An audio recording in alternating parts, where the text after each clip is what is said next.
That means I got one thing of a psycho. Like, gore and stuff does not affect me at all. Blood doesn't affect me. If there's a bunch of blood on me, I wouldn't care.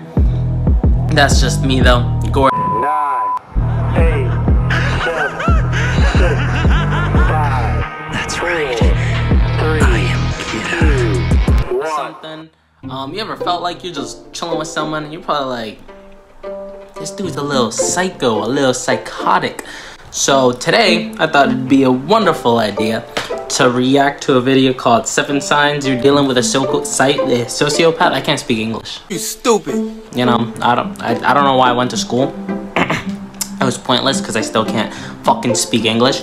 But yeah, we're gonna be watching 7 Signs You're Dealing with a Psychopath, Sociopath, Crazy Person, Loco, Laka. What? Bro, what are you talking about, man? I'm gonna tell you if these are bogus, because if it says some stupid shit, I'm gonna say this is some stupid shit. But if it says, oh, I think that person might be crazy. Who knows, maybe I might be crazy. We're gonna find out right now, based off of these little things. Yeah, let's get into the video. Get your snacks, get your drugs, get your drinks, whatever you like to do, get it. Get your cat, we got a cat right there, get your pet, your cuddle buddy, and let's get into the video. Hey everyone, and welcome to Top Think. Today, we're going to learn about 7 signs you're dealing with a psychopath. 7 signs. Now, it's a lot of signs. Psychopath is a widely used, yet frequently misunderstood title. Many people throw it around like an insult. You might call someone who does anything out of the ordinary a psychopath, but they aren't really.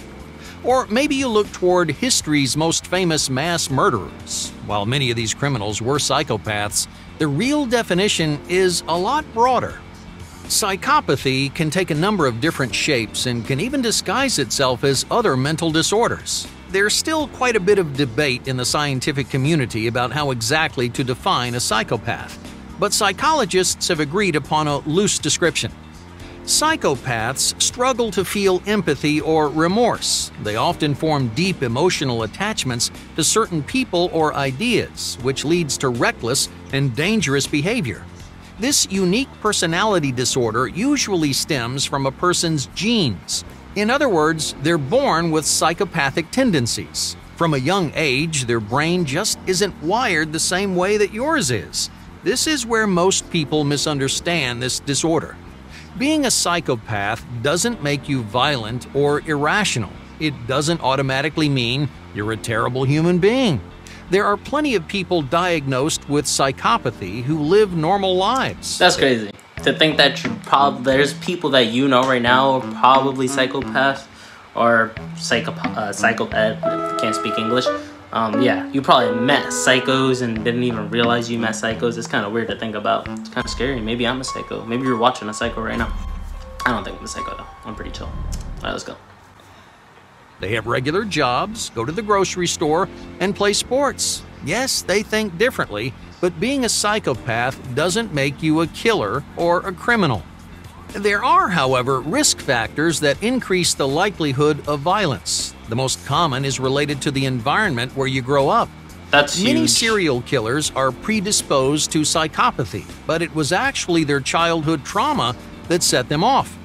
Psychopaths often share one more talent that makes finding— That's true. Psychopaths, I'm talking like I'm a fucking professional, I'm not. But I do watch a lot of criminal things, and a lot of the psychopaths had like crazy ass childhoods, like really horrible childhoods. I don't know. What the hell are you talking about? Yeah, so if you're a person going through shit, just like go to your school or something, ask for help. People will help you if you ask for help. Just don't stay quiet. All right, let's continue. Them incredibly difficult. Now, this isn't true for all people with psychopathy, so for now, let's just focus on violent and manipulative psychopaths. They tend to be amazing liars. They deceive others constantly because they don't feel bad about it. There's no empathy to keep them in check. The idea of guilt doesn't really make sense to them. They can fool even their closest friends and family into believing, hey, there's nothing wrong. You might think they're kind and harmless, right up until the moment it all falls apart. Maybe your best friend betrays you and cheats you out of a job. A decade of secrets and close camaraderie goes down the drain, and you're left wondering how you could have been so blind. To make sure you aren't sucker punched by the people that you trust, here are 7 signs that you're dealing with a psychopath. We're gonna play along and see if we're crazy or not. So you guys play along too. If you're at home watching this, we're gonna if there's a sign that you're a psychopath, just grab a finger and count as much signs as you have. Right now, we're at 0 obviously, but let's see how much we get. Let's go.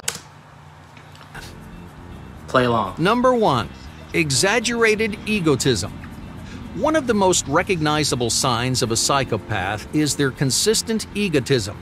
Now, in their eyes, there's no one in the world who could ever be their equal. They're the best at everything they do. They're 100% certain they could never be replaced. This inflated self-importance comes from the selfish way that psychopaths view the world around them. They think people are always looking out for themselves, and if anyone says otherwise, they're lying. To a psychopath, they're not doing anything different than everyone else. They're just doing it better. For example, psychopaths think the rules are only there for people who aren't clever enough to break them and not get caught. No, I don't have that. That's one of the primary reasons why so many psychopaths engage in violent crimes. When they want something, no one else's opinions or rules could possibly outweigh their own. This is often how psychopaths avoid taking responsibility for their actions.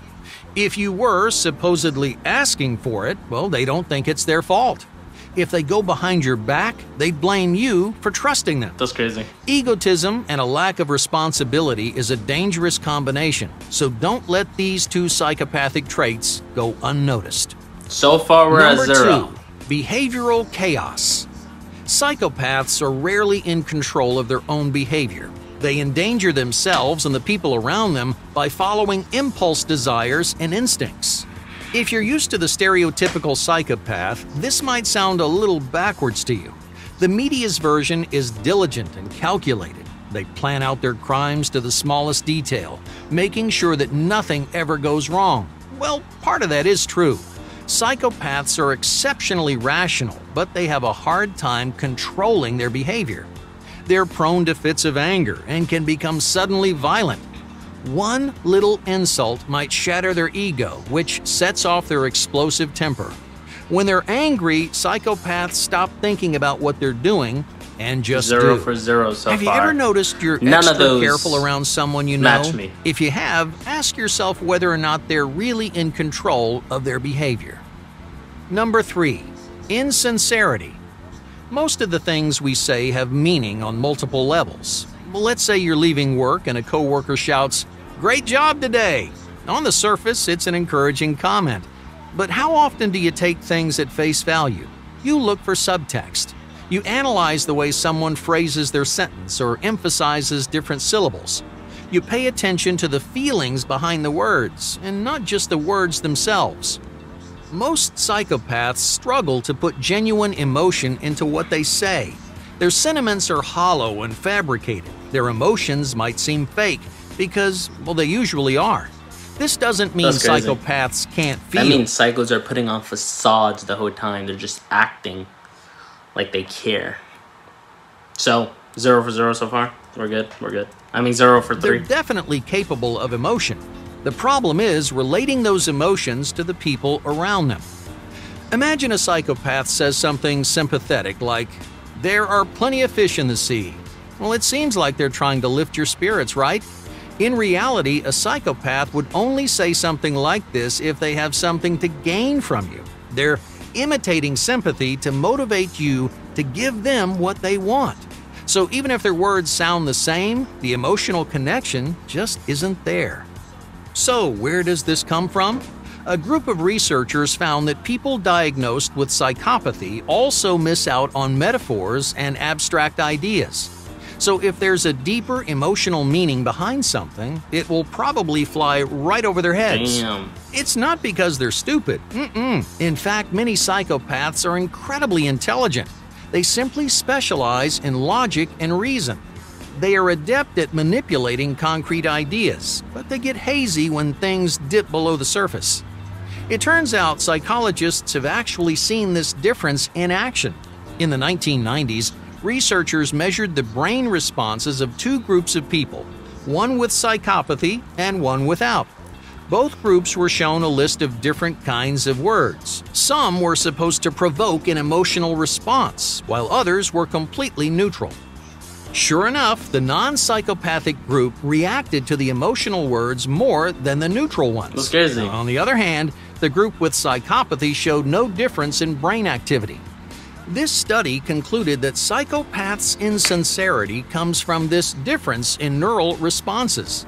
They won't grasp or relate to or care about their deeper meaning because their brain just doesn't work that way. Number 4. Parasitic Lifestyle. Uh-oh.